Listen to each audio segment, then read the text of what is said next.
Can we just maybe have played in AFCON tournament and stuff? Just sort of explain the drive and what does it actually feel to be at an AFCON? Well, participating in an AFCON is it's representing your nation, representing your country. I think for us coming back play for Côte d'Ivoire, representing Côte d'Ivoire in AFCON was something special, you know. And I could see the excitement of Didier, Yaya, myself, Gervinho coming back home and wearing that jersey, going to the African Cup because we wanted to win it for our country. And how much did you see it change, Solomon, over the years? Because obviously you played in Europe for many years. There was a perception about clubs sometimes that don't want to release the players, but gradually things look a little bit different. Yeah, it looked very different from when I started. I think now a lot of things improve. The stadium improved, the organization improved, and it give it the opportunity for even the kid from the African kid who didn't grow up in Africa and have no relationship with Africa want to come back to play that competition because we elevate that competition. You have such a legend that participate in that competition that contribute to also make that competition appealing. And I think the best competition we also last time it was in Ivory Coast. We see the engagement of people who want to come in the stadium, watch the game, and even on TV, people was tuning to watch the game, and the level of the game changed because African football is developing as well. Solomon, let's talk about how Côte d'Ivoire has evolved. I mean, you're looking at 2015 when you won it, and then the following AFCONs up until last year when you won it, and now preparing for this upcoming one. Let's talk about how Côte d'Ivoire has evolved since then. Côte d'Ivoire, there's always talent. There's always gonna have a new player coming out because football to us is more than a religion. All the kids there want to play, want to be the next Yaya Touré, and you can see that in every corner of Abidjan. The kid with a lot of talent. Now we have to try to have a lot of to organize that better, so those kids can have better facility and can also develop the skill.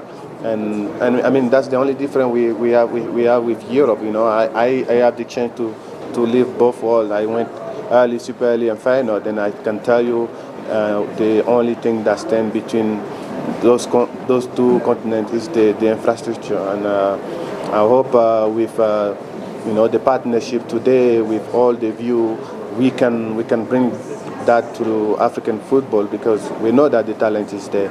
How to develop the talent, that's what the problem stands. What do you make of how the gap has been closing on the continent? I mean, in previous Nations Cup, you sort of could know who the top four might be, but that has slightly changed now in terms of the smaller teams doing well. Yeah, that's how football now changing because there's no small team. You see, team like Lesotho have players that play here in the Premier League, South African Premier League.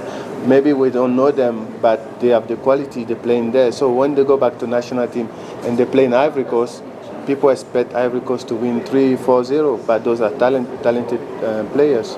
And this is what football is. In Africa now there's no more small team. We see Guinea Equatorial beat Ivory Coast 4-1 and home. So I think we have to know that football is changing.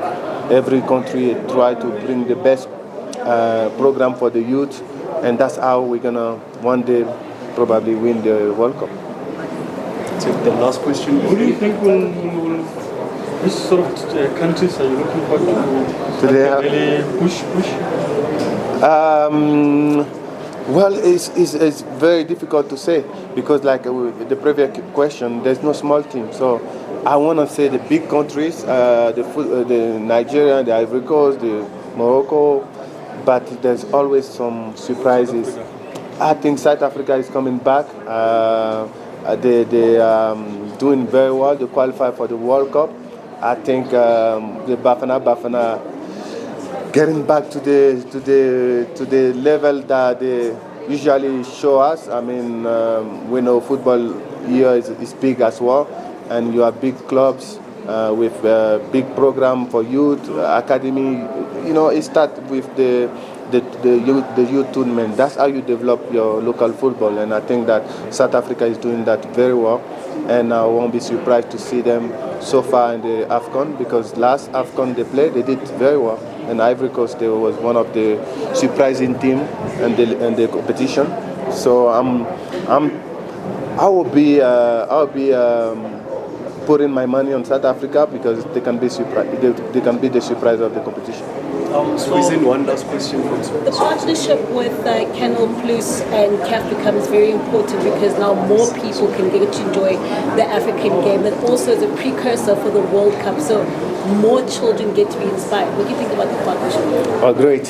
Like I said before, the first time we won the African Cup, the game was not even TV.